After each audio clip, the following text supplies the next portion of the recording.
ojos es equivocada. Es decir, el bien que hacen las OSCs, lo bien que pueden hacer mejor las cosas, lo que se puede fomentar, el mejor trabajo de ellas y que haya más, por mucho rebasa lo que pudiera haber en casos pequeños de abusos o de asuntos indebidos. Que no quiere decir que las debemos solapar, se deben de atender, pero bueno, esa sería mi expresión. Cuentan con mi apoyo, yo con mucho gusto me voy a sumar al trabajo que ha hecho Adriana, al trabajo que ha hecho Marcela. Ese ruido quiere decir que ya me tengo que ir, perdón, son las votaciones que tenemos un nuevo reglamento afortunadamente y nos obliga a estar en las votaciones. Si no estamos en las votaciones se nos pone una falta y es como debe ser, es decir, ya no les platico más porque estoy perdiendo tiempo, pero es de las mejores cosas de la Cámara, es un nuevo reglamento que nos impone más obligaciones y más transparencia en nuestro actuar. Así es que muchas gracias, muchas felicidades, mi reconocimiento a ustedes y ojalá haya más como ustedes que vengan aquí a tocar la puerta con sus temas y con temas tan buenos y tan importantes para nuestro país. Con permiso, gracias. Pues agradecemos mucho al diputado Luque su participación en esta mesa. Y bueno, la última participante es Maite Azuela. Ella es fundadora e integrante de una organización que se denomina Dejemos de Hacernos Pendejos o DHP. Hola, bueno, pues ya me va a tocar hablarle, ahora sí que cantarle al coro, porque los diputados ya no están, pero entiendo que hay algunos de sus asesores aquí. En realidad se me invitó de parte de Mónica Tapia, con quien trabajo en muchos otros proyectos, a dar un testimonio de por qué le negaron la deducibilidad a mi asociación, que en realidad quedó con el nombre mochado de Dejemos de Hacernos, porque ponerle Dejemos de Hacernos Pendejos no me lo permitía la Secretaría de Relaciones Exteriores, entonces se quedó Dejemos de Hacernos, 3 puntos suspensivos. Pero en realidad cuando nos presentamos, pues decimos el nombre completo y las siglas son DHP. Entonces, voy a ser brevísima, ustedes ya seguramente han revisado la ley. En realidad nosotros con la ley no nos enfrentamos a ninguna limitación, sino cuando esa ley se traduce en manuales, como el de la Secretaría de Hacienda, en donde las restricciones se vuelven realmente pues, limitativas para aquellas organizaciones de la sociedad civil que no necesariamente estamos trabajando con un enfoque asistencialista, sino con un enfoque más de promoción de participación ciudadana. Y creo que un poco apostándole a esto de que ley mata manuales, pues la idea sería que los diputados pudieran ver cómo empoderan a la ciudadanía y la desatan de todas estas trabas que sus manuales traen cuando se trata de registrarnos y cuando se trata pues de darle ahora sí que algún tipo de presentación oficial a lo que hacemos. DHP surgió hace casi ya 3 años, más como una movilización ciudadana justamente para vigilar el uso de los recursos públicos que hacían los legisladores y para poder apuntar algunos de los abusos que se hacían. Y dudamos mucho de registrarla como asociación civil o no, de alguna manera, porque eso nos iba a implicar al interior burocratizarnos, de algún modo ver quién era jefe de quién y estas cosas que las movilizaciones sociales a veces no necesitan para poder actuar con espontaneidad, pero además porque sabíamos que nos iba a enfrentar con ciertas acciones burocráticas y que íbamos a necesitar desde los recursos para presentarlo ante notario, pagarle a notario y demás. Lo primero que se me ocurre entonces es sugerirles a los diputados y en esta, no sé si en esta primera propuesta que se tiene de ley se pudiera,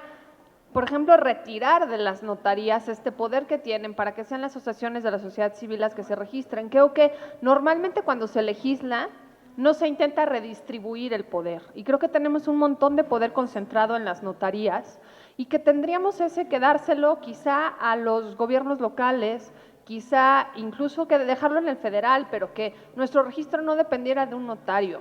y que no costara lo que cuesta, porque eso ya limita de entrada la posibilidad de que los ciudadanos con pocos recursos puedan organizarse y registrarse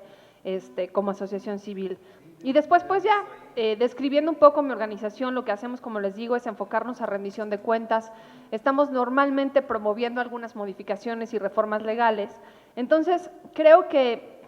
cuando nos dicen, pues no son una asociación que pueda ser digna de deducibilidad, me dicen, revisa cómo están las posibilidades y acótate a las que están ahí. Entonces, tenemos dos sopas. Una, simular que pues cubrimos con algunas de estos objetos sociales y entonces modificar mis estatutos y poner párrafos de cosas que probablemente hago, pero que no son las únicas que hacemos como organización, y entonces nos estaríamos haciendo pendejos. Y honestamente, da mucha vergüenza lanzar una organización, convocar a la ciudadanía que se sume y ser los primeros que cuando se trata de registrar oficialmente algo, tengas que simular que lo haces, ¿no? Entonces, estamos pensando perder la deducibilidad, pero llevamos ya 3 años trabajando con recursos de los voluntarios. Se vuelve muy complicado de repente armar, por ejemplo, una plataforma para vigilar diputados que los esté monitoreando, hasta en asistencias, presentación de propuestas y demás, si no tienes recursos, y es muy difícil acceder a esos recursos si no tienes deducibilidad. Entonces, estamos entrampados ahí, y de lo que nos damos cuenta, leyéndoles este párrafo, es que si este manual sigue vigente los próximos 6 años, organizaciones como esta y otras muchas que conozco de cerca no van a poder tener acceso a recursos. Y sabemos que si la sociedad civil está debilitada en gran parte porque no tiene recursos económicos y porque no tiene muchas veces acceso a medios de comunicación, y una cosa te lleva a la otra. Entonces, es justo este párrafo del manual el que nos dice que no podemos tener la deducibilidad si buscamos influir en la legislación. Entonces, bueno, híjole, pues todas las organizaciones que estamos aquí, incluso yo, por ejemplo, pertenezco a otra en donde sí tengo deducibilidad y me da temor poner en riesgo la deducibilidad de la otra organización porque estoy aquí impulsando el cambio de la legislación de las organizaciones de sociedad civil. No podemos tampoco estar vinculadas con actos y resoluciones de organismos y autoridades electorales. La verdad es que la participación de las organizaciones de la sociedad civil en lo que se refiere a vigilancia de las elecciones es de las más intensas. Entonces, parecería que si te vuelves observador electoral, en los términos incluso en que la ONU te lo requiere, puedes perder la deducibilidad. Y, bueno, muchas otras en las que obviamente de lo que se trata es de someter a las organizaciones de la sociedad civil a un contexto en donde en efecto son complementarias del gobierno, pero no pueden ser vigilantes del gobierno. Y creo que tendríamos que ampliar esa visión de que la sociedad civil no solamente va a complementar lo que el gobierno no haga, sino que además debemos de fortalecer a los grupos ciudadanos para que vigilen qué es lo que el gobierno no hace y entonces actuar desde la sociedad o presionar para que con los recursos públicos se lleve a cabo. Creo que como está la regulación actualmente, a las organizaciones de la sociedad civil se nos aísla. El ejemplo que ponías ahorita de que Mónica de repente te invita a algunas coaliciones y no puedes participar, supongo que tiene que ver con ese riesgo de perder la deducibilidad, porque quieres actuar en modificación de regulación de educación, quieres actuar en modificación de reforma política para ampliación de derechos de los ciudadanos y resulta que no puedes porque pones en riesgo a tu propia organización. Entonces, creo que como está ahora, justamente lo que nos hace es que las organizaciones tengamos que trabajar aisladamente en los pequeños cotos y espacios que tenemos y no podamos trabajar de manera conjunta porque el trabajo que está haciendo la otra organización puede poner en riesgo el mío. Creo que es también muy importante decir que nos limita muchísimo la profesionalización. Esta idea de que los recursos que recibes no pueden ser destinados a pagar sueldos de las personas que trabajan en la organización, la verdad es que es de las cosas más lamentables, porque lo que necesita este país es que generemos capital humano y nos tienen totalmente limitadas a las organizaciones de la sociedad civil a generarlo, a capacitar a las personas que trabajan con nosotros y a pagarles como se merece que le pague una persona profesional. Entonces, creo que también habríamos de sensibilizar a los legisladores para que sean cuidadosos de que la deducibilidad no condicione la posibilidad de profesionalizar gente dentro de la sociedad civil. Y finalmente, pues eso, que nos quiten la mordaza, porque otra de las cosas a las que me enfrenté es que necesito recibir una carta de alguna secretaría de Estado o de alguna organización gubernamental en donde me avale que las acciones que estoy haciendo como organización de la sociedad civil pues cumplen con los objetivos o expectativas que en ese rubro, ya sea educativo, ya sea de salud o ya sea de trabajo con grupos marginados, pues cubre con los objetivos de la Secretaría. Y creo que eso justamente lo que hace es limitar y someter a la sociedad civil a las decisiones de un gobierno federal, además. Entonces creo que tenemos de flexibilizar y pulverizar pues estas barreras que nos están